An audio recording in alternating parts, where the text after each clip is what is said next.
Are we live? Are we live? Yeah, normally it's working. Tell me when it's appearing. I will do. I'm just refreshing your page. Yes, we're live. We're live. Hurrah! Amazing. That's exciting. Yeah, I'm gonna share. I'm gonna share it to.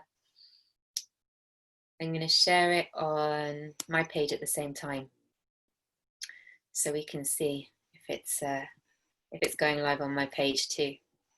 Hopefully, we'll both be live at the Go same for it. time. It's so exciting. Yeah. Yes, we are. We'll just give it a couple of minutes for people to join us.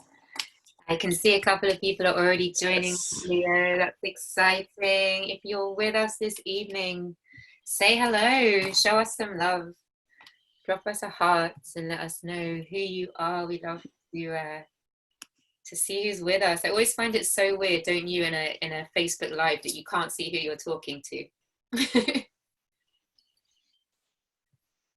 It's true. It's true. Oh yeah, people are joining. Brilliant.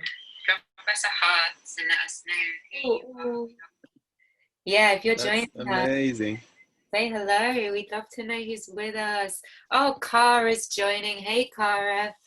Beautiful Kara. She's a lovely, beautiful, intuitive woman who lives in the same city as me. So I'm excited that she's here with us this Wow. evening too. Amazing. All right. I'm We'll give it excited to.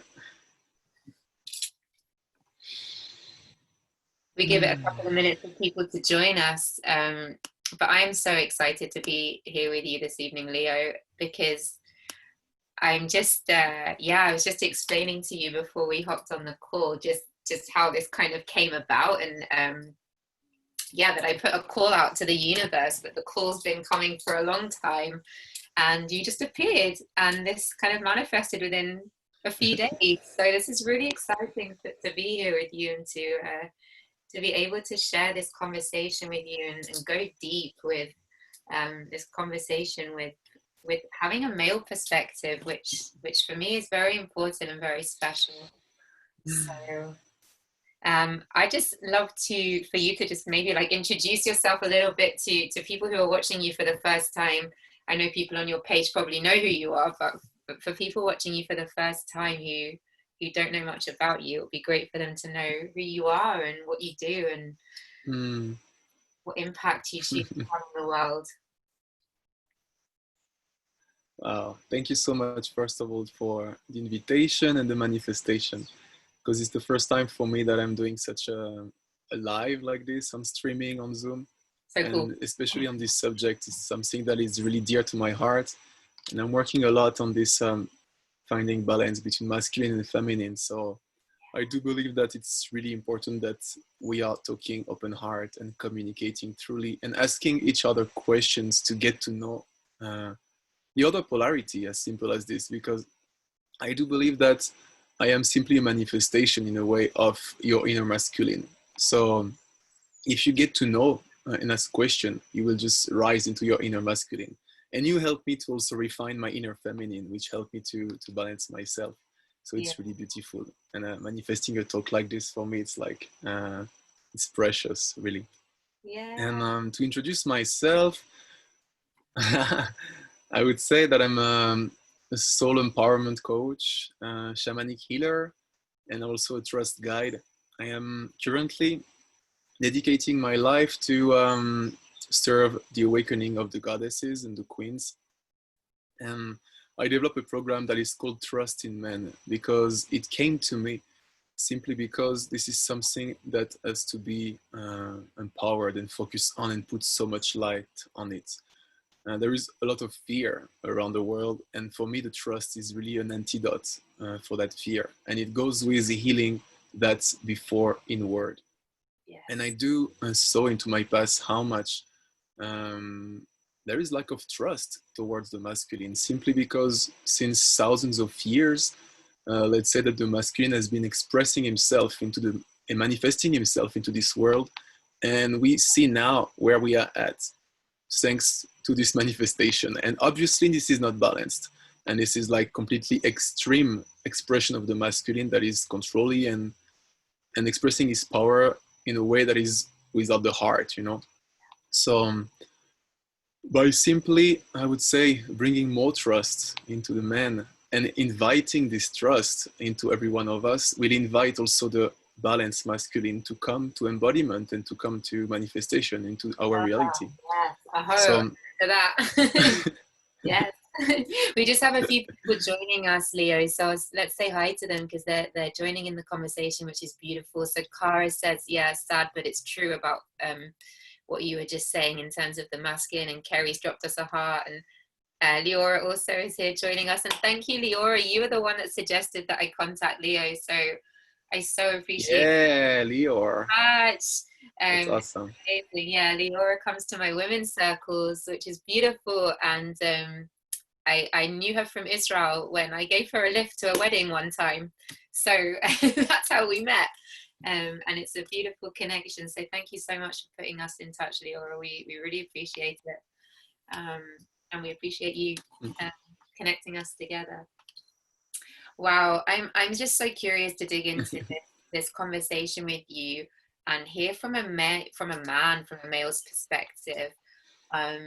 I love what you said about trust and and I think the word that comes to me a lot is like reverence for the masculine, because I think there is so much wounding around the masculine internally and externally, especially right now in our world. Like, we're living in this very wounded masculine space. Leora says, yay, I love you both and I love this connection. We love you too. And yeah, it just feels like there's so much wounded masculine around, and kind of my journey with it has very much been, for me, I was living what I didn't realize then, but now understand to be in my wounded masculine for a very long period of time. I was really experiencing this need to always be in control, tight gripping, not trusting anything, and kind of just experiencing burnout over and over and over again, and constantly kind of being in a place of criticism and judgment, and not from a place of presence.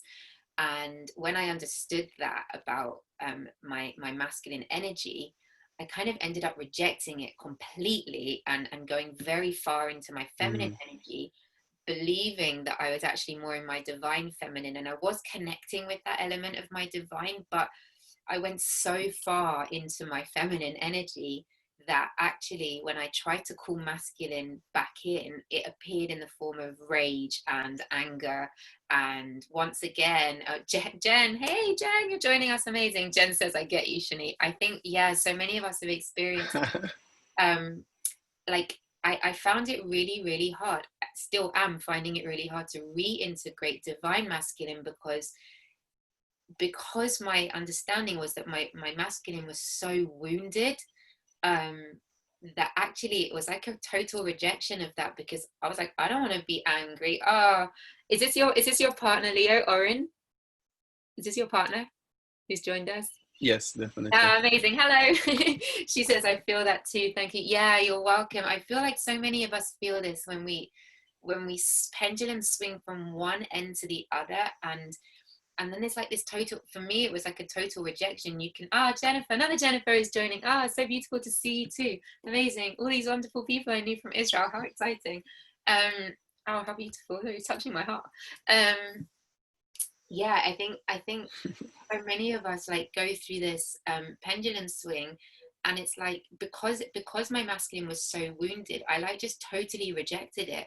And I remember there was a period of time where I was so in my feminine, and I called for masculinity to come back in. And I actually was in a channeling course, and I channeled like a picture of a girl in flames, and I was like, I really don't like that picture. It's like very fiery, and I am calling in some fire, some passion, but actually what came back in was anger and rage. And I was like, no, I can't go there again. I don't want that kind of masculine energy. So once again, I rejected it, and then came so into my feminine, I actually found it really difficult to get into any kind of action. And then even realizing that the feminine I was in was not always divine, but actually also so wounded. And so I've been really digging into this concept for quite some time, and the way that this conversation with you has manifested, as I was explaining it to you on Zoom before, is that yeah, I've been like meditating and meditating over this, and getting the same image over and over again, which is this beautiful, like, I am a moon queen in the image, and there's a sun god, and it's just this like incredible holy union. And that's what the phrase like sacred holy union just kept coming to me. And I asked in a meditation, like, what do I need to do? How can I integrate divine masculine? And one of the answers that like just came to me was invite conscious men into your life. So I posted on my Facebook, and Liora put us in touch, and here you are. So I'm really excited. I feel like this is part of the journey that I invited in invited in as part of the healing process. And I'm really curious to know from you, Leo, like this trust that you talk about. Where did that come up for you in your own shadow work? Oh, you love that car. I think you'll see a part of my story. Yeah, I'm curious to know for you about this trust and where it's come up for you in shadow work, and what you've been doing to heal it in yourself as well. Actually, the trust for me on the shadow side has been and is always self-sabotage, which means it's coming to many different, I would say, layers of my being, where the sabotage is cutting my potential. So as this sabotage is showing up through fears, through perfectionism, through helplessness, through many different faces, I have to work on deep trust in order to let this sabotage go out and keep rising into what I believe is accurate for me. Because you mentioned the wounded masculine and wounded feminine. And actually, when I was talking about these thousands of years where the masculine was extremely expressing, the result of that is that the feminine has been wounded also because it has been suppressed for so long. And somehow it's not even about genders, I would like to say, because we now begin to really integrate that we have both inside ourselves, right? It's the energy. So we're like removing the external gender, right? Like it's nothing to do with our external gender, because we're born into that gender, but internally we all have both energies, and that's where the integration is really taking place. Or we want to invite that union between the two, and you know, it's like it's everywhere, isn't it? Like it's in nature. If we think about it, we have like the sun and the moon, like we have the masculine and the feminine, we have the light and the dark, and we have the day and the night, and kind of, you know, everything that appears in nature has this energy of masculine, feminine, and it feels like that is the natural order of things, and somehow we have, you know, caused this chaos in our order through creating like this man-made linear way of being, rather than following like those natural cycles of the planet, of the earth, of the way that we were intended to be. And maybe I don't know if you feel it, but maybe that's why we've lost so much trust in our own sacredness, because we're living in this kind of man-made construct, as opposed to, like, you know, you work with shamanism, don't you? You work with shamanism, and shamanism. I do, yeah. So maybe you can tell us a bit about the wisdom of that, because I feel very called to that in terms of their way of viewing, you know, like the natural world and the natural way, the way that they really listen into those natural cycles, and the way they work with nature in that way that brings about that harmony that we've kind of deconstructed in our world somehow. Okay, there is something that's coming to my mind, because recently I've been, before opening a ceremonial space, I've been calling for the elements and for the directions. And why it's important to do that? Because we see, like, from many cultures that the shaman are doing this. And there is a tendency to say, okay, this is like the old way of being, we don't do that anymore. But for me, by doing that, I understood that it's for me a way to surrender to the divine order, which is like understanding that I'm just a little sand, a piece of sand into this big universe, and somehow I'm part of something much bigger than me. And this structure that is holding this universe is the divine masculine, the one that is maybe invisible, but is holding the space for the divine feminine to dance and to create into it. Container, so right? For me, opening, a container Yeah. holding the space, maybe in silence, you know, like holding the space just with peace and presence for the feminine to rise and just express herself. Yes, yes, And yes. opening such a space like this is a way to honor this divine masculine and to ground ourselves into this container. Okay, we are honoring, we seeing the big picture, and now we're gonna just, I would say, weave our way into it. So for me, it's really important to honor this divine masculine that is everywhere, that is holding the space, the Shiva, as you have the picture just I have behind you, them right here. honoring this Shiva. Guys, just a little sidetrack. Just before we hopped on this live, Leo said to me, "Is that Shiva you have?" And I said, "Yes, I have my divine masculine feminine altar. Here is Shiva, and here is Radha." And as I picked up the card, I noticed that there was an extra card behind that's been there all week that I had no idea, and it's White Eagle Ancestor Spirit. And it says it's about connecting to your lineage, and a family wound or pattern can be healed now. And actually, that's exactly what I've been talking about in terms of the wounded masculine, and what I came to kind of the realization Mm. in my own life is that I've been very much surrounded by wounded masculine energy pretty much all of my life without knowing that's what it was. And so I found that I haven't really had that external mentorship or kind of conscious mentorship um, from men around me that had that container for me to rise in my feminine. um, and that's played out in so many areas of my life, in relationships, in friendships, in even in my career, and yeah, and having my voice trampled so many times in that, and never really feeling fully held Mm. um, by the masculine. And that that stemmed from many of my own family wounds. um, and so this is exactly what I've been asking for, is healing around these masculine wounds in my family, in my ancestor, in my lineage, um, so that I can feel that I can actually even be my own container within, like my own divine masculine within. um, and so yeah, I'm curious to know from you, how do you as a man kind of, how do you see yourself rising in this divine masculine so that you can be the container for for yourself and for others to rise in their feminine? I'm so curious to know from you. So far, I've been rising in my divine masculine from the moment where I've been willing to explore my feminine inside. From the moment that I've been willing to feel my emotions and go into those spaces where it's not so comfortable because there is a lot of maybe traumas and memories and stuff that you need to embody and you need to feel. And from the moment that I began to walk that path, I saw myself rising into my masculine, but also attracting much more divine feminine into my life.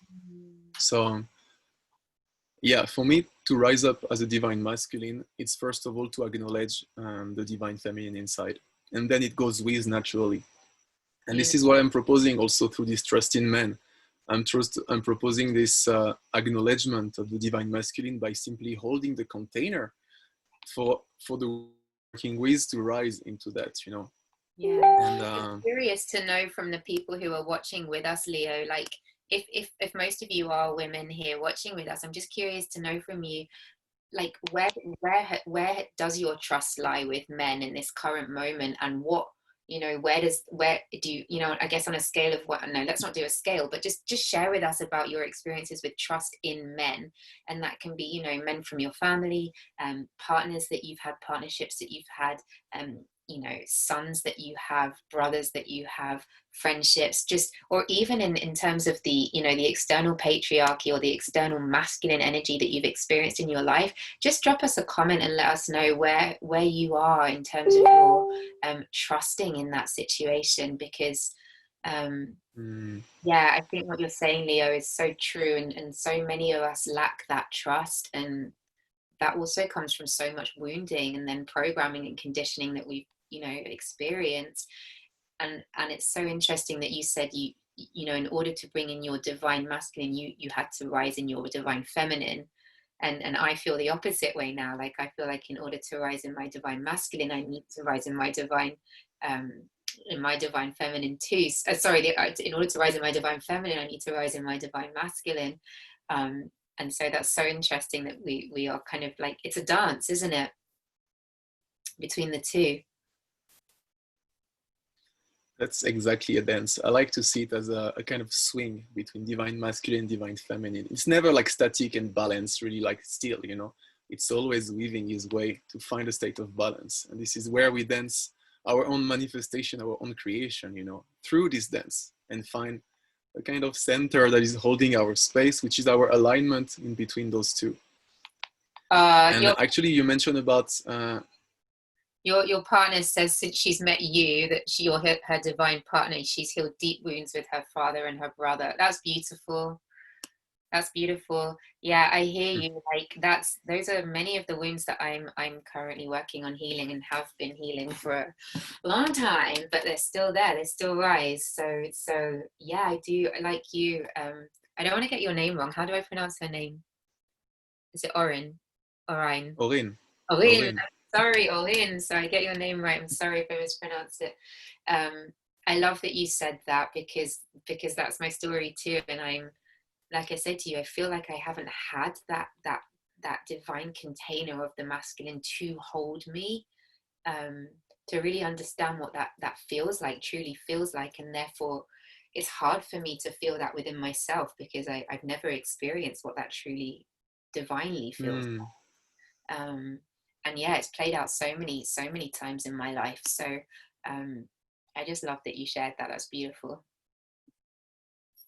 Yeah, and I want to reflect something about what you just said, because right now you are willing to have a divine masculine that is holding you. But for example, what I'm dedicating also my services into is to hold space for sure, but give the opportunity for the women that I'm holding space to at some point be able to hold her own divine masculine inside herself. And how doing that? I'm just guiding her to the awakening of her intuition and to trust into that intuition, for her to have this divine guidance always flowing through her, because you always have that anyway, but maybe you don't trust that voice. And I'm awakening this level of trust within your own self for you to be able to hold your own space inward and bring that divine masculine from inside.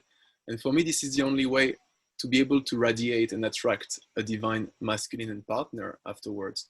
If you have still like wounds inside yourself and you don't like believe into men and you just reject your own masculine, what kind of partner you will attract? You know, you will attract exactly the image of what you have inside for you to awaken to that.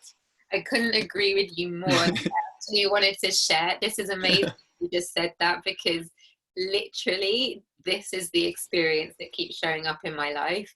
And I know, like through my meditations, through my shamanic journeying, and through my own just guidance and intuition, I know that is exactly the journey that I need to take, is to invite the divine masculine into me, so that and I keep saying that it's the wounded is showing up in my life. Now I understand the wounding is in me. Like that's why it's showing up. And I've been saying it now for like, I think I've been talking about this properly, like really deeply digging into it for a good 2-3 months now. And the real crossover came for me on the Lionsgate portal, in a meditation, in a group meditation that I was in. And that was the first time above my crown chakra, like in the chakra up here. And that I think, I can't remember the name of it, the causal chakra, I think it's that is when I first saw the image of me as the moon queen and the sun god in this like beautiful, like holy, I can't even explain how beautiful it was. It was like, honestly, like the most, I think I felt I was like with God. I was like communing with God. It was like the most beautiful image I've ever seen in my life. And it just continued, like that image just kept coming and coming. And then in a shamanic journey meditation, I kept seeing, this is why I have Isis, because I kept seeing the moon crown like all the time.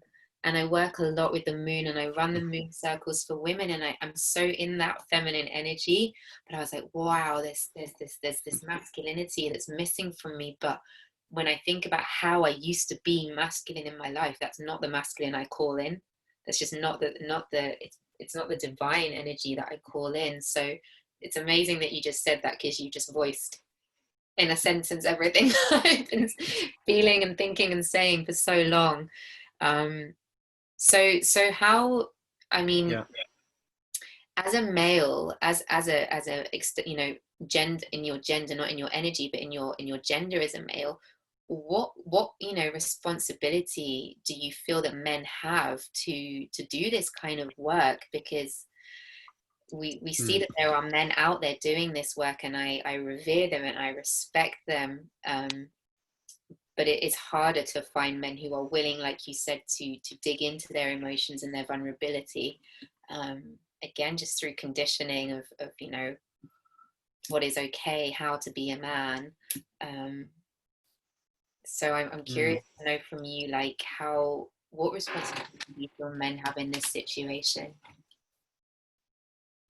Actually, it comes back to this, I would say, this suppression of the feminine that is also within every man.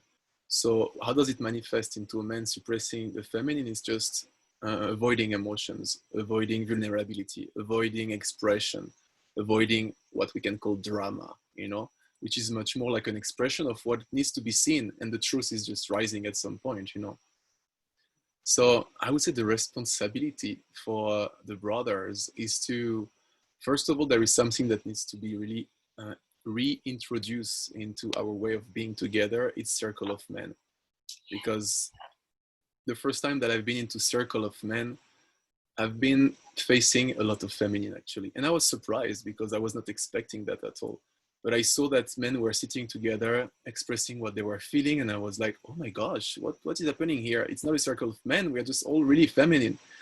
And it was the purpose of that, gathering together to be able to share what is really important inside, what I do feel, what is moving inside myself, and how I can deal with that, because we don't learn that anymore into our society.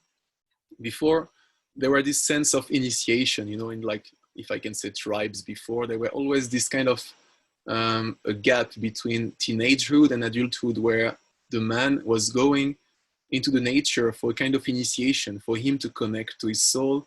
And into this tribe, there were always, like, I would say, wise example. It can be a shaman, female or male, but there were always a kind of representation. Yeah. Yes, that's it. A kind of Right. representation of this divine. Isn't it funny that I said I was calling upon a conscious man and he was sitting there the entire week and I didn't know? Behind my divine feminine the entire week, and I didn't know until I just spoke to you before. I think that's incredible.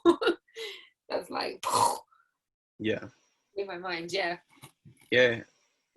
How important it is to have, like, inspiring people that are holding that space of the divine.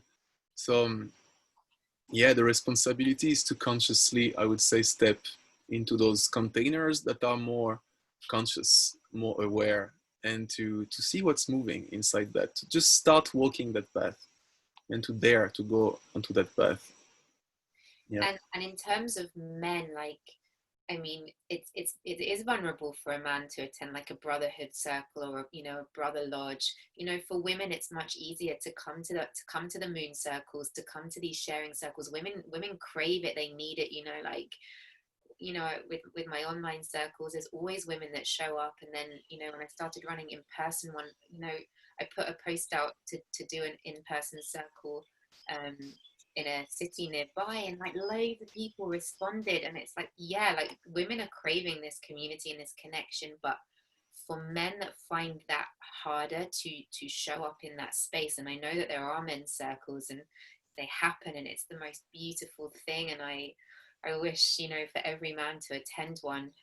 Like, how can we support men in unlearning all of these conditions that they've been put? I mean, for example, like, and it's cultural too, depending where you come from and how you were raised and what religion you were brought up in, and so many factors: school, family, society, everything. Like a phrase I hear at home quite a lot from my family, from my father, is I'm the man, so I have to be strong. That's the belief. I'm the man, so I have Hmm. to be strong. And I'm like, I call bullshit on that. Like, no, you don't. You can do whatever you want and you can feel whatever you want. And I actually had the conversation with him the other day. But that belief has been so deeply ingrained in his psyche so many years, and that is how he grew up, and his father was like that, and where he grew up in Israel was like that. So for so many, you know, then there's the army and all these other external things that create that image of the man. And you know, I've been working with teenagers for years as a teacher, and I see the wounding in the boys, and how difficult it is for them to show up and be vulnerable, and how difficult it is for them to open up, and just easier for them to play the class clown, or, you know, easier for them to joke and hide it behind comedy and humor, and misbehaving. But really, they're scared inside. You can see the fear, and it's vulnerable. But how can we support that in men? Like, you know, I would even ask you, like, as a woman, like, how can I support that in men? How can you support that in men as a woman? Yeah, or It's to maybe, trust him. yeah, yeah. But Because I realize in my relationship that the more my partner is trusting me, the more I am able to show up into my emotions, my masculinity. yeah, Because it happened by the past that where I was expressing myself, it's like, hey, you say bullshit, you know, it's not true. And then if I don't feel that trust, how can I hold my space and how can I express myself fully? So other women, it's really, if you really want to hold space for your partner, it's to make that inner work where you're going to dive into your foundations, into your conditioning that you receive from your parents, from your father, what it is to be a male, from your mother, what it is to be a female, and ultimately, what it is to be a relationship between those two archetypes, you know? And then it, it's important to decondition what you've been learning about that and to call for the divine inside, which is calling for your intuition, that is really knowing what is aligned with yourself. You know, your intuition is never lying. It's coming directly from your heart. And this wisdom requires, I would say, a state of presence that is important that to is, cultivate also. you know, and I feel like the presence and the non, you know, what I said before in my wounded masculine, that was like critical and unpresent and always thinking about the next thing and always thinking about the next, like this. And then I realized, like, divine masculine is really about non-judgment and presence, because when someone is there as a container and holding you in this total and utter presence of non-judgment, I'm like, I'm just here to hold you in this moment, in this space, then you just feel like you're in the hands of God. Like, you're like, oh, I'm just held, I'm like a child, and I'm fully divine in this moment. And I think that's an experience that so many of us never really fully feel externally, because we never feel fully held, do we? Even by our partners, even by our parents, it's we might feel it, but it's, you know, we all come with our own stories and our own projections of things. And so that feeling of being just like purely held in non-judgment and presence is really something quite special that I don't feel many people have fully experienced. I'm curious to know from the people watching if you've ever felt that you've been fully held in that way of non-judgment and presence. Kara says, we don't realize these things are there all along, and they are. And Liora says, yeah, the traditional definition of what strength is. Yes. And I think it's like, I mean, you live in Israel, I think it's particularly cultural there, from my experience of being there, you know, especially around the army, and so many male woundings, from that Yes. never get spoken about. And it's really just, you know, we want to have that space for men to open up and share and speak vulnerably, because, yeah, Cara says, nope, she's never felt that. I hear you, sister. Your partner says yes with you. Nice. Beautiful. I hope we all find a Leo in our lives. Yes. Cara says, I've been held in groups and actually with my with your late nanny. Oh, beautiful. So Cara, was that when you felt held by your nanny, did you feel that was a masculine energy for you, or a feminine energy? I'm curious to know. And it's beautiful that you felt that with someone. So Leo, when you first kind of started, oh yeah, Owen says also in sacred circles. Yeah, absolutely. Actually, it's funny. I've been saying, like, the only place I feel like I fully belong in the world is when I'm sitting in a women's circle. Like, when I'm either I'm holding the space for the circle, or I attend a circle, and I really feel feel fully held in that space, it's amazing. Feminine, you think, Cara? Yeah. Yeah, I really feel fully held in that space because, and I've just actually realized why. I think it's because in that moment, and I talk about it a lot in my circles, like this, you know, about the non-judgment, the space to be seen, heard, and witnessed, like without any judgment. And actually, that presence is masculine. Like that is the container.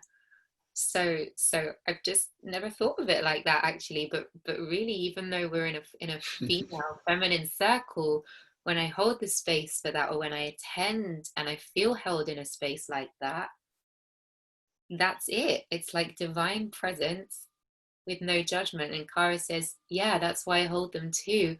Yeah, I've only just made that connection that actually it's been there all along. Wow, great. I had a realization in that moment. Amazing realization. Yeah, wow, like I am the container. It's there. I can't believe it. I've been calling it in for ages and it's been there all along. Wow, that is like mind blown. Okay. Like, whoa.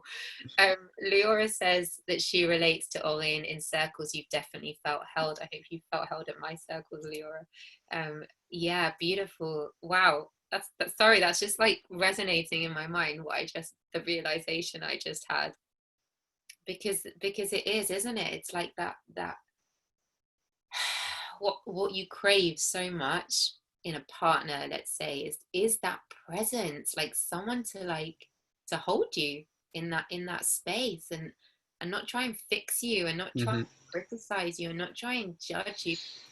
Leora says you were your own card that was hidden. I was a white eagle. Yes, amazing. Yes, I love it. I'm gonna go and look him up now. That's so exciting.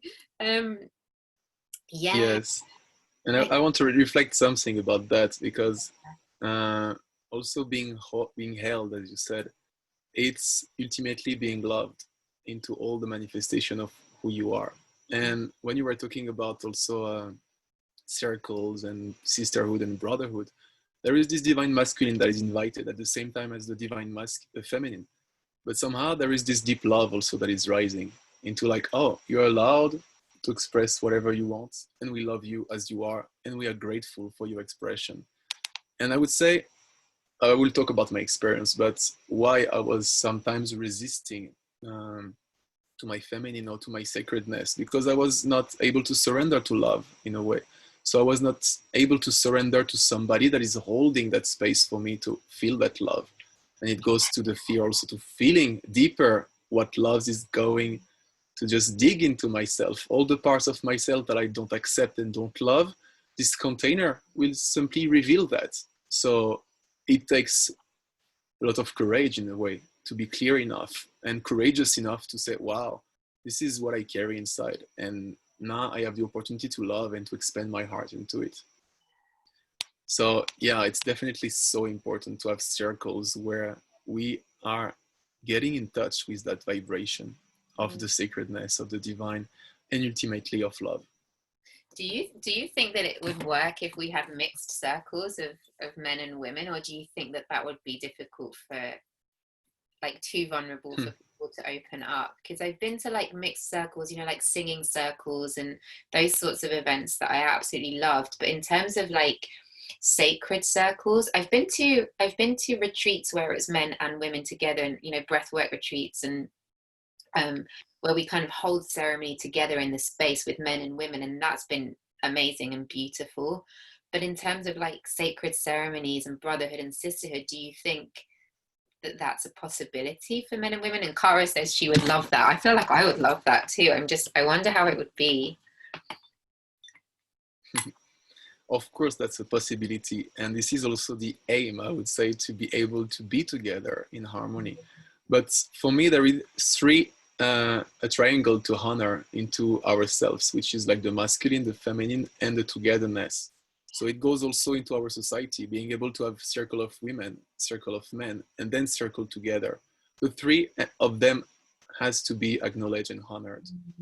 So yeah, we can like at some point make like women and men circle. That's nice, but don't forget that the two entities has to be nourished, because together there is some stuff that we may not be able to see, because there is not enough contrast, I would say. When there is a group of women, there is enough polarity and contrast to awaken the other polarity, and it's the same way for men.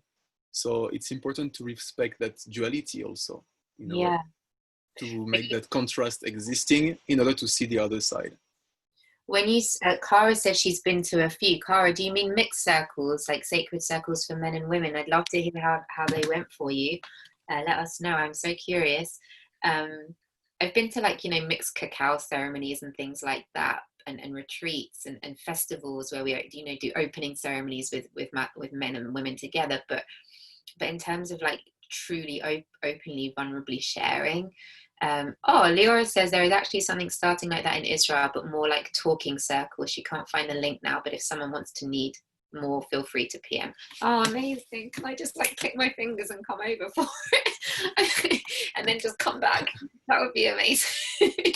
Oh, yeah, I do feel like Israel is quite experimental with these ideas, and does open up and does realize that there are issues behind this, but we just need more and more and more of it all over, don't we, really? When you said about the contrast, not Cara says not a circle. What did you mean? Did you mean a singing circle? Share with us what you mean, Cara. Sorry, I misunderstood your what you said. Leo, when you said about the contrast, mixed spiritual groups, cool. And Leo says, come, sure, I'll click my fingers. That's always been like my magic superpower. If I had a magic superpower, it would be like, and I'm there, and then I can come back. I really wish. You know what? Let's put it out into the universe. If I manifested this conversation, I can manifest a superpower. When you said about the contrast, you said with women only, there's more of a contrast for the other element to rise, and the same with men. What did you mean by that in terms of contrast? Okay, I'm gonna talk about, for example, in my relationship, how important it is to take time sometimes for myself and for her to take time for herself in order to work on this magnet. Because together we have like this magnet of love that is always present, and somehow in order to keep this magnet alive, it's important for us to keep the polarity, because she's holding a space that can be the plus and me the minus, or the opposite, whatever. But those spaces has to be honored individually in order to have this powerful magnet that is happening when we are together. Yeah. So when I'm talking about contrast, this is it. It's take time for every polarity to nourish himself in order to be able to vibrate together. And it goes in the same way for the men's circle, women's circle, and the togetherness. Yeah, I understand. Sorry, now I get it. Yeah, absolutely. In order to rise in their own energies, in their own, for the women to rise in their feminine energy, and for the men to rise in their masculine energy, it's for the men to be together to tap into more feminine energy and bring that in, and the same for the women in that space. Yeah, I love that. I wish that the whole world would get involved in this stuff, so that we could raise just the consciousness of this planet. And in terms of a conscious relationship, I think, because we were going to talk even deeper about the essence of a conscious relationship. So you said before you came into your current relationship, that you had like a lot of issues around trust and around like surrendering into your own vulnerabilities and your own shadows. So what would you say created the shift for you in this relationship? Like, how did it become? Cara says we need to set up a commune in Ibiza, according to you, Cara. I'm with you. I'm in. Cara's like, where can I find a community that I can live in that's like hippie, that like allows me to do my stuff and be like Ibiza? What would you say that that changed for you in this relationship? Or like, because obviously you've helped her to heal wounds with her wounded masculine, and she's helped you to rise in your feminine. So what made the difference this time? Like, what was the conscious choices that you made or kind of what radical Mm. responsibility did you both take upon yourself in order to create this in a more conscious way? Mm. Yeah, first of all, I want to talk about the before. Mm. Before I was able to, I would say, to make this contract and surrender to love. Before that, I had to face my limitations. So I had few relationships with women where I've been somehow stopping the relationship and running away because I was getting into a space where I was rising in love with this person, and at some point it was tapping into wounds and into vulnerability, and I was not ready to see that. So I preferred at this time of my life to reject the mirror instead of diving deep into my wounding. And I did that few times into my journey. And I've been traveling the world and just like was really like flowing with my life all over. It was amazing. But at some point, like it was 2 years ago, I've been traveling like for, it was 3 years around the world. And I said, okay, I've seen a lot. And I'm like, what is my next step? Because I can keep hanging around and just meeting amazing people. The world is huge. It's amazing. But there is a journey that I never really attempt to dive in. It's to surrender to love. So 2 years ago, I traveled to Israel and I went to this festival called the Sacred Journey. That is Oh, one of the most yes, yes, yes. In Mitzpe in the desert. that exactly, yes, and Oh, that's one of the most beautiful container for sacredness that I ever seen manifested on earth so far. yes. And at the opening ceremony, I intentionally said to myself, I'm ready to surrender to love. If there is one journey that I need to do now in my life, is to surrender to love and see where it leads to. Wow. And this is exactly when I connect with my actual partner. Wow. So That's beautiful. What, it's a beautiful festival. And they had to do it online because of COVID. Like an online version this year. Wow, it's a beautiful space. I know quite a few people that go to that, or like that run that, because similar festival to the Ecstatic Dance Festival that I went to as well in the desert. I think it's in the same location in Mitzpe. I'm not sure. it's possible. Wow, it's beautiful. That's so amazing. And but it's like you had to go through all those shadows, right, in order to understand that was where you needed to get to surrender with love, because that already was showing such you need to go here. Yeah, so Cara, come with me to Israel. I'm going to bring a whole load of people from Norfolk. Let's get out the countryside and go to the desert. We'll do it. I'm on it. I miss it so much, the desert. Oh, it made me think about it now. Yeah, I feel like you had to go through these shadows in order to surrender to love, and that took a lot of vulnerability, right, and a lot of courage. So kind of at what point, I mean, there are people that are willing to go on these journeys, Leo, like you're willing to go on this journey. You are willing to go on the journey. I'm willing to go on the journey. I'm in the journey. I'm constantly asking, where am I going next? Like you, like, where is this going next? Give me, I ask the questions, they come to me, you arrive, we're having this conversation. So, there are people that are willing to go into the journey. And Leora says, your sofa opens up in a comfortable two-person bed. You are both welcome. Ta-da. Yeah, like not everyone is willing to go on this journey. So how can we create more consciousness when we're not, at what point do people can people how I guess my question is like, if people that are not aware that they're going on a journey, or kind of not willing to open up and surrender in the way that you and I have done in our own ways on our journeys, how can we support those people, especially men, to get into opening up to that space? Because obviously only they can really see it for themselves, but how can we support that further through the work that we're doing? Actually, it comes first and foremost from the work that you're doing. So for me, the main focus is to keep diving and keep transforming yourself and keep inquiring yourself and keep also exposing that to the world through social media. Because social media is one of the most amazing tools that we have right now on earth. Why? Because for me, it's like a kind of crystallization of our collective subconscious to just show us that we are all connected beyond time and space. And what we are doing with that it's our responsibility. And somehow the more there will be conscious people like you and like me that are willing to be exposed and to open their vulnerability into the subconscious space, the more it will be available into the subconscious mind of humanity, and the more people will have access to it.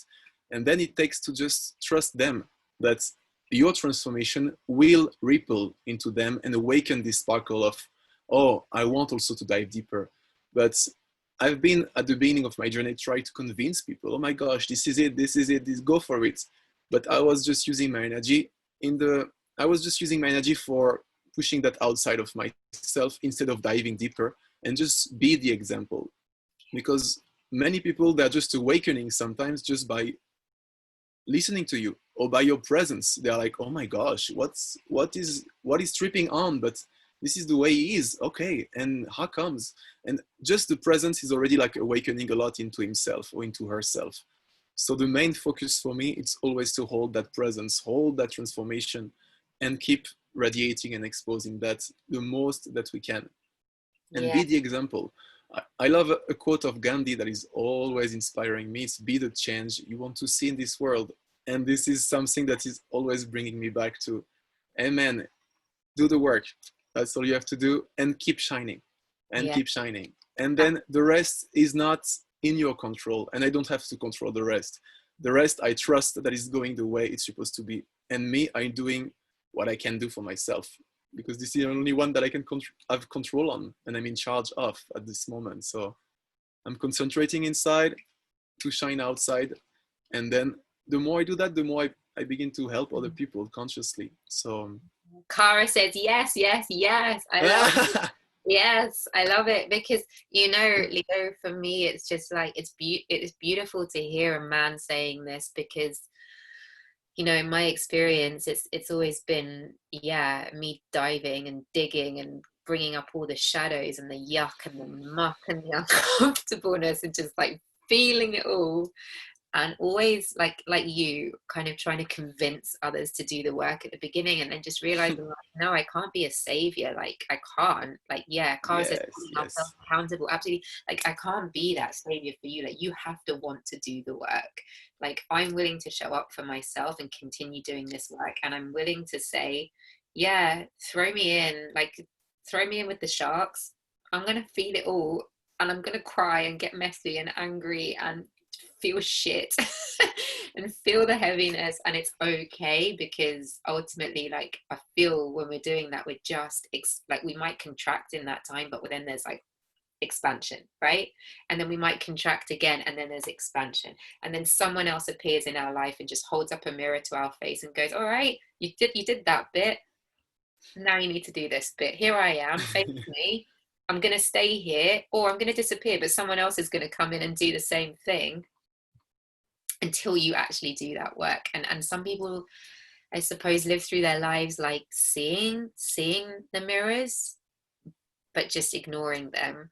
And then when we really face it and we really like look in that mirror, and like, I look at you and I see me, and I hope that you look at me and you see you, because this is, what I say in my women's circles, and I really feel it, like we're all reflections of each other, and we're all this gathering of hearts. That's kind of my image of how I see the world. And it really is this like, this like unity of we are all one. Ultimately, like you said about connecting beyond time and space, we are, because we're all reflections of each other. So when we start to do that work, there are going to be more people that come in and show us what needs to be learned. And it's really up to us to, like Cara said, hold ourselves accountable for that and take that radical responsibility to do that work there. And I love what you said about the ripple effect, because I do feel like when we do that, even though it feels like sometimes like, hey, why am I doing all the work? Why aren't you doing anything? Like, we know ultimately that it does ripple out, and so if we're doing the inside work, then the reflection is going to be, also showing up for us, as you mentioned earlier. And I really yes, truly definitely. yeah. And Cara says it's a blessing. Why wouldn't you? And what's the alternative? Absolutely. And Jessica has sent us a heart and some prayer hands. Thanks, Jessica. We send them back. Mm. Wow. And also, I want to reflect something about this unity that you mentioned. For Yeah, sure, we are all one, as you said, and it's a beautiful way to perceive our collective. But this unity will be perceived if only individuals like us work on this unity inward, you know, because there is always this duality, polarity, as we call feminine, masculine. But this work has to be done always individually, I would say. And then if I feel this unity, you feel this unity, we are gathering into this frequency of unity, but by ourselves. So it's not something, again, by looking outward, but always for me being aware that it's coming before from the center, which is my heart, you know, and the way I feel myself. So if I feel unite and complete, I will be most likely to meet people that are on the same frequency. absolutely. And And even when we think about the heart space, I mean, it's something that I often it comes to me in when I offer meditations to people about the masculine and feminine energy of the heart, that it's like giving and receiving, right? Like boom boom boom boom, and like it's taking in and then it's giving out. It's like this constant wave of like give and receive and give and receive. um and so often when I talk about that heart space from a place of giving and receiving through meditation, and I ask many of the women, like, and even with my one-to-ones, women that I work with, and I ask them, like, how easy is it for you to receive, like really receive, like, and in essence that really is about being held, isn't it? And so many women struggle with that. Like they say, no, I give, I give, I give, I give. I find it really hard to receive. Guys who are watching, drop us a comment if that's you, if it's really hard to receive, because I feel that that's something that's hard for me too. um and it is about trust, isn't it? It's about being like, hey, I'm willing to receive because you are coming through me, like you are there channeling through me, and I just receive that wisdom. It's like, and so many of us, I feel, it's like in a way we've been conditioned that like we're only useful if we're giving, like we're only worth something if we are something for someone else. um so and because we haven't had that space of, we mentioned before, so many of us don't feel like we've had like present divine container that's holding us, where we feel able to receive, then we struggle to receive feminine. yes, and this is exactly it. Receiving, in a way, it's the kind of feminine quality, and the giver is the masculine, let's say. So why you said you are used to give and do and do and do, because you are into this overexpression of the masculine. And learning to receive is to be able to relax, to trust, and surrender that what you will receive is what the other one will give to you, and it takes a lot of trust for that. But the other one has to be also healthy, because you're going to receive that into your temple, into your life. So it takes a lot of, hey, I'm just so vulnerable right now, so it's it's a strong movement, you know. Yeah. And I've been working a lot on this, also receiving, and I'm still working on it, and it's beautiful. The more I receive, the more I am able to feel and to relax into my own self, and it's really beautiful. Yeah. That's for that I have to trust the one that is giving to me.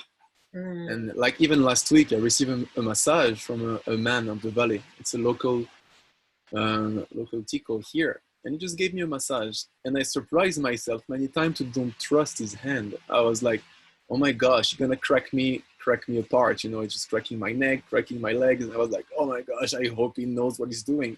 But I found myself that I was missing some trust into it. But Yeah. if I don't trust, I contract, and if I contract, I am most likely to be hurt. So I better relax and trust, because I'm allowing himself to give his magic properly if I'm relaxing into his hand. So it's really a dance. It really is a dance. Cara says, yes, she finds it harder to receive, but she's getting better. Beautiful. And she asks you what you do, Leo, like what your main, what the impact you have on the world is. Hmm. Okay, at the moment, I am concentrating into a transformational program that is called Trust in Men. Basically, I help single women to trust in men so that they can magnetize their soul partner, without lowering their standards. So this is basically what I'm doing. This program, I'm proposing it since already April. And now I'm in a momentum where I'm calling for groups of group container in order to provide this transformation on the bigger scale. So this is what I'm doing at the moment. And actually next week, exactly 1 week forward from this moment, I'm hosting a webinar around trusting men, where I'm gonna actually propose a warm-up session in order to start to do the work into your level of trust, into love actually, and start to see where you are at and if you are ready to go deeper into the journey. So this first session is really a kind of warm-up moment where you will have the opportunity to see if you are ready to go further into, I would say, deeper reprogramming. Cara, And calling in an aligned soul partner, beautiful. I heard to that, Cara, absolutely. And yeah, like beyond, I mean, the program sounds amazing. I'm signed up for the webinar. I remember last time. I mean, like it's not just about a partner for me. Like it's deeper wounding. Like the eagle came to say about the family wounding, like ancestral lineage. For me, I feel that's what it is for me, and I also feel like that's part of the healing around that. You know, despite partnership, like that for me is the real essence of what I'm calling in to heal around the masculine. yes, yes, yes. Yeah, and And yeah. I think like also you do other work as well, right? Like you work with through shamanic healing and what other beautiful offerings do on you my do as well? on my personal life, how I transform myself. Yeah. I guess this is your question. There is here in the Valley in Costa Rica a lot of conscious people and a lot of conscious containers that are There you go, able for me. Cara. So that's where you need to move to for your conscious community. Please, there are so many people here and this beautiful container for awakening. So it's open for any soul that is willing to dive into more nature, because the nature here is amazing. And there is also medicine that is available in abundance here. So it can be through the grandmother, the grandfather, which is ayahuasca, peyote. There is also mushroom growing on the cow poo here. So, Costa Rica, oh my god, yes, let's go. and I'm not saying that just to like take psychedelics, you know, I'm saying that because here there is proper container that can hold this medicine for your own awakening. So for me, I'm always really picky about the container, because this is what makes the difference into a kind of hippie trance transformation or a deep healing. So I'm not going into spaces where I don't feel the container is there, because this is not the kind of work that I want to do, you know.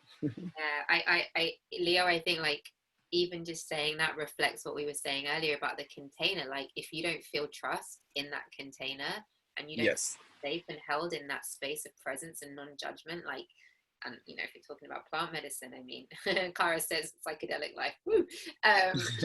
Try and awaken. We have quite a number of people around Norfolk and Norwich who are willing to help us do that too. I'm connecting with more and more people who are on that particular journey as well. It's amazing. But yeah, like that exactly what you just said. Like if you feel that you know a container, like you choose the container in which you wish to be a part of a community, then why wouldn't we also want that same container for our masculine? Like, this is it, right? We want to feel held, we want to feel safe, we want to feel totally as if, you know, you talk about surrender and trust, but that also comes from feeling, you know, safe enough to have that kind of, I see it as like a bowl. Like that's how the image I have in my head of like a big bowl, you know, that we can just like lie back in and feel totally like, yeah, I'm chill here, like a hammock, you know, like a hammock. Uh-huh. That's really supporting us. And actually, your level of safety and security and your ability to relax will rise at the same time that you trust. So it's something that you cannot ask for the masculine. You don't see me, I don't feel safe with you, if you don't do the work to trust also in the other way. So it's important to always see what's happening in a way in a relationship, but always bring back to what I can do in order to tune myself on a higher frequency, in order to rise myself and help the other one to rise with me. And together we're gonna rise like this and climb the stairs of our evolution, you know. Yeah. And one of the container that is also really important for me and helping me every single day is it's my conscious relationship right now. Like every single day, every moment, I have an opportunity for me to learn and to face myself, to face my partner, and to bring more love, more trust, more surrendering. Because there is triggers showing up Sure. all the Sure. time, like on a regular basis. But those triggers are always here to see where there is still a point of friction, where we need to work on in order for the energy to flow on a deeper level. And every time we pass, I would say, the threshold of a trigger, There's we another are one. just, yeah, there's another one for sure. Waiting. There's There always is a moment, there is a moment where we can relax also. There is a moment where we are able to harvest a deeper level of trust, a deeper level of love. And there is always a moment of breathing. You are talking about contraction, relaxation, and hopefully it's happening also like this. And Yeah, I love this is the that. breathing of evolution, you know. Yeah, I I love like to see that. it like this. Yeah, it's true. It's the heart as well. Like of course, like I work with the breath. I'm a breathwork facilitator. Through the breath, it's like that's why, and it's like conscious connected breathing. Yes. Yeah. Just like bringing in that giving, receiving. That's the beauty of the breath. The breath is divine, masculine, feminine. It calls it in. It's like totally bringing you back to a place of divinity. That's why the breath is also a beautiful container for that, because it fully holds you in that space, and you have to surrender to the breath. You have to trust that your breath is going to bring you on the journey that it needs to bring you and meet you where you're at. And I say that to all my clients, like, trust your breath. It's going to meet you where you're at. It's going to bring out what needs to Yes. come out, and it's your biggest teacher.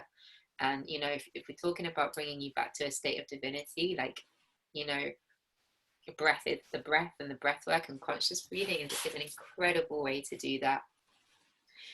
Cara says, what do you do for yourself in terms of self-care, Leo? Like, what are your practices that you invite into your life to do that? Hmm.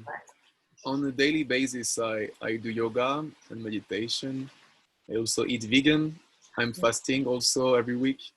And I'm going every week to, I would say, conscious containers where I have the possibility to awaken. And then also every single day, as I mentioned, it's also my conscious love relationship that is helping me to be true, to communicate in real time, not waiting and just like keeping. I used to like wait for days before expressing something, shutting down my expression, and just my mind was running away, running in round in loop during hours, and it was not healthy at all. So right now, yeah, the deeper work is really to be a channel. This is what is happening. This is my truth right now. I'm going to express it and see how we can weave our way and transform ourselves constantly. Yes, I like true. I like also to compare my being, or our being, if I can say, to the sun. Why? Because the sun, if you look at the sun, is always shining. And why is shining so bright? Is because he's consuming himself in his own transformation, and he's able to shine, and he's holding a whole universe around himself, you know. And somehow I do feel that I'm getting inspired a lot by the sun, in a way that's my only responsibility, if I can say, it's to own that transformation and then shine that transformation out. And then I'm never the same from one day to another, you know, but it's just beautiful. It I'm is. never getting bored, you know. It's like, oh my gosh, I'm a new one. I'm a newborn every day.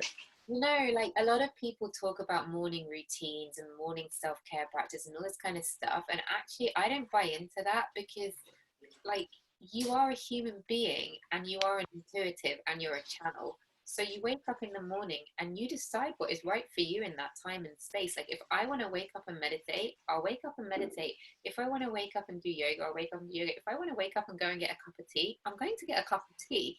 Like, I don't I understand the concept of, like, morning routines and, like, self-care practices to support you and ground you. And I do my 20 connected breaths every morning, and I do meditate, and I do move, but I also go and get my cup of tea because I need it.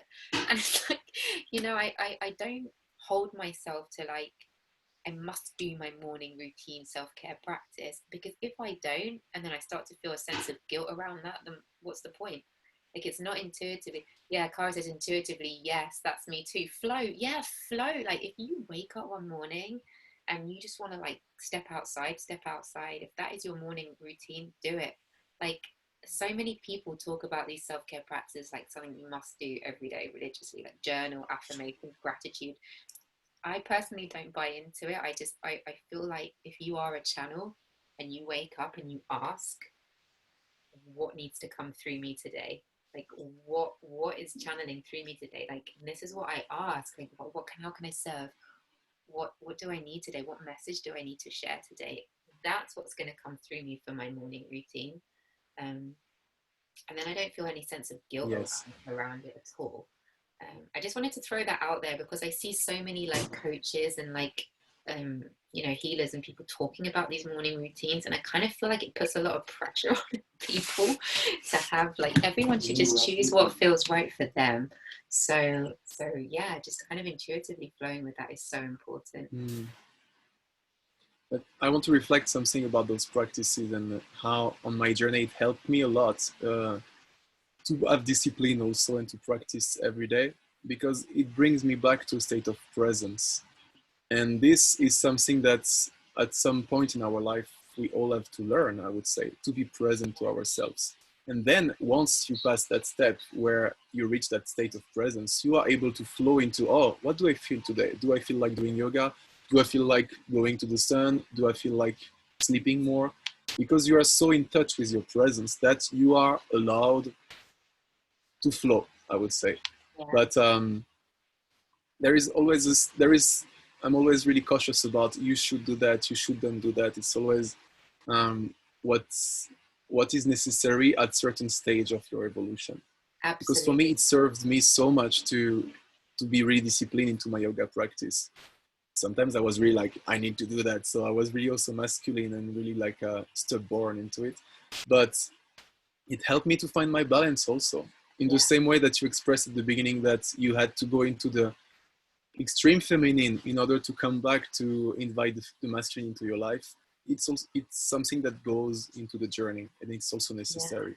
So for me, it's like presence and acceptance of whatever the movement is. It's part of the journey, and how can I learn and how can I react? Because it's also, you said really right about and if I don't do my yoga, I feel guilty about that. So then you react and you just like put yourself, you just punish yourself, you know. And this is not the point. So it's also like keeping awareness on the way you react about what you do and what you are. And Yeah. it's always finding that dance between masculine and feminine. We always Yeah. at That's the exactly it. same game in a way. Yeah, it's exactly it. Because actually, when you mention presence, you're right that you have to get to a state of presence to know what that intuition is telling you and trust that. But I think if you have Yes, a yes. morning routine that is disciplined and it works for you, and you know that that's what's good for you, then go for it. For me, I feel like the consistent, like I'm disciplined in knowing that I feel that I want to do something to ground me and do something for myself, but it's not because, Mm. oh, so and so is telling me I need to adopt this morning routine and therefore I'm going to do it every day just for the sake of it. No, like, for example, I did one meditation, the same meditation for about 2.5 weeks. I got so many clear answers, and then all of a sudden it didn't feel right to do it every day anymore, so I didn't, and it's fine. Like, I got the answers I needed from that moment in time, so I move on to something else that feels good for me in that moment, but it's still cultivating that sense of presence. um, and actually, as we're talking about that, I'm realizing once again that that is divine masculine, and I keep saying I want to call it in, and I am. And like, as I'm saying it, I'm like, oh my god, I already am. This Yes. is amazing. This conversation has been so enlightening for me. Like, my own You're understanding. just calling for a mirror. Yeah, here you are. You're looking at me right in the face. That's incredible. Wow. Yeah, I think we've been talking, for well over an hour, and I could happily continue this conversation for another hour, but I think perhaps it's time to stop. We've been talking for for a really long time, well over an hour, which is incredible, an hour and a half almost. Wow, that's awesome. Yeah, it's amazing. I would absolutely love to do this again with you and continue the conversation and have people share their questions with us and ask, you know, we didn't plan this conversation in advance. We just kind of flowed with what felt right, and it's been beautiful. And I just really, you know, once again thank Leora for putting us in touch. I thank God for channeling through me that I wanted to invite more conscious men, and for you for appearing and for this conversation. For so many realizations I've had whilst I'm talking to you. Amazing.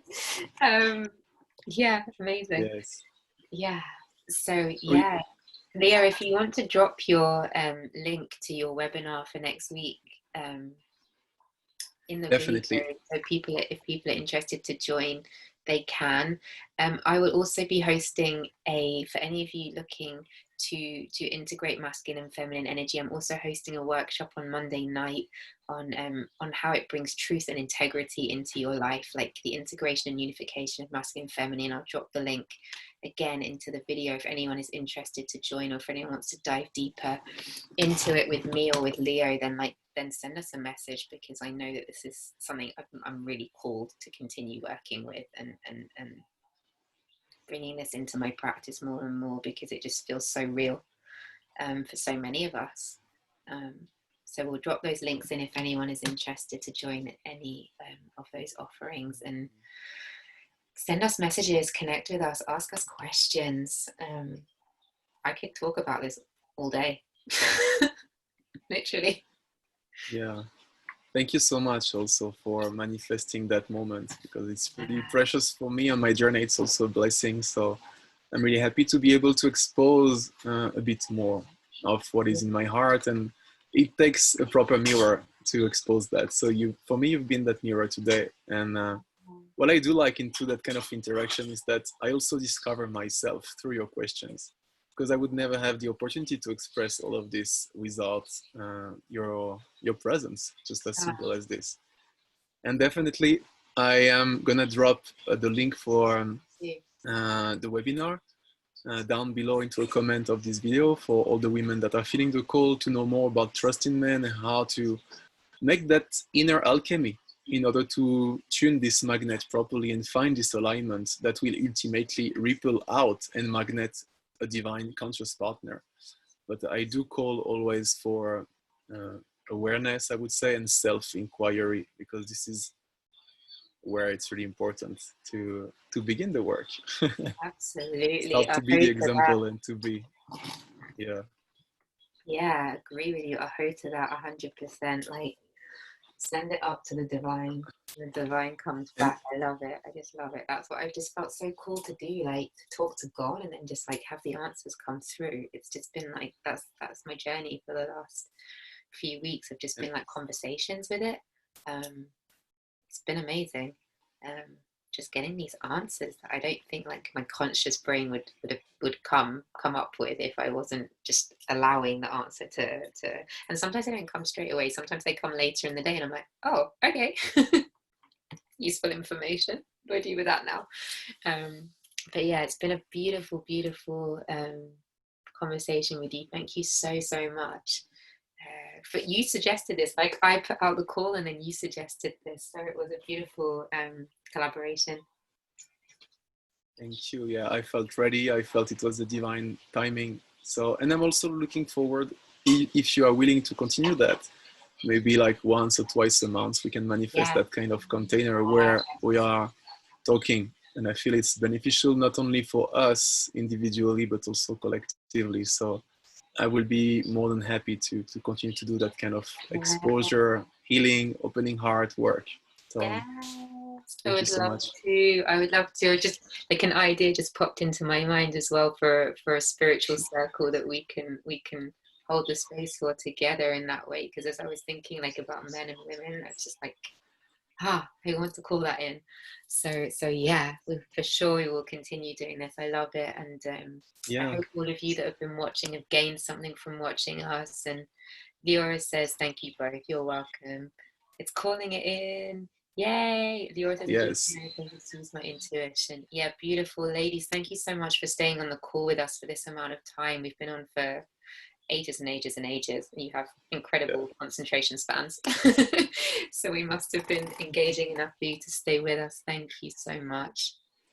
And if anybody has any questions, so as you already mentioned, feel free to reach us personally. It's always a pleasure to connect. And if ever there's some question that we feel needs to be talked into a bigger conversation, it can be the food for another meeting like this. So feel free to share, ask questions, and we'll be pleased to answer individually or collectively as we do right now. Absolutely. And Leo has a page called Conscious Tribe, Conscious Lion, sorry, I just have the word tribe in my head for some reason, Conscious Lion, which actually I've been on your Conscious Lion, I've been watching on your Conscious Lion page for quite some time, probably like at least a year. So when Leora mentioned you, I already knew who you were, I just never thought to reach out to you myself. That's amazing. And some of you are already in my group, but if you're not, you're welcome to join to a gathering of hearts. That's the name of my Facebook group, and I'm going to be bringing more of this stuff into it. I feel very cool to start bringing this stuff into my space. For healing. So yeah. And this tribe is called Conscious Lion Tribe. That's true. That's why. Okay, I knew I had tribe in my head from somewhere. The Conscious Lion Tribe. I love that because of your name, especially. It's just perfect. Yeah, and this is the name also of my business is Conscious Lion, and I created this Conscious Lion Tribe for people to gather into a container where they can expose themselves and propose transformation. I love it. So if ever you are willing to interact more into this tribe, it's with big pleasure. And amazing. Leo, are you an actual Leo? Like, is that your star sign? I'm Cancer. Ah, me too. When's your birthday? The 3rd of July. Ah, you're 3 days after me. I'm 30th of June. Yeah. You're Cancerian. That's why we feel it all. So sensitive. Definitely. Amazing. Oh, bye, Cara. Love and light. Thank you, Leo, for everything. It's been beautiful. Thank you so much. Bye, Laila Tov. Good night, everybody.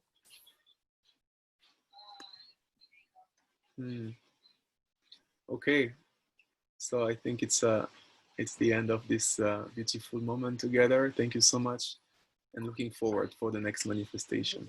Me too. Thank you. Bye-bye, everybody. Thank you for watching.